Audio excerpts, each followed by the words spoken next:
Michael, thank you. Several hundred people got up really early this morning to have breakfast with Corpus Christi Police Chief Mike Markle.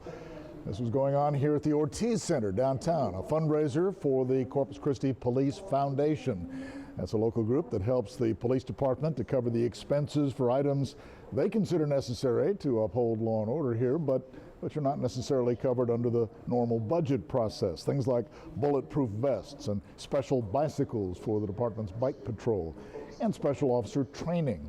The chief today introduced a 15-minute video highlighting the various achievements of our city police department. A lot of people up there this morning.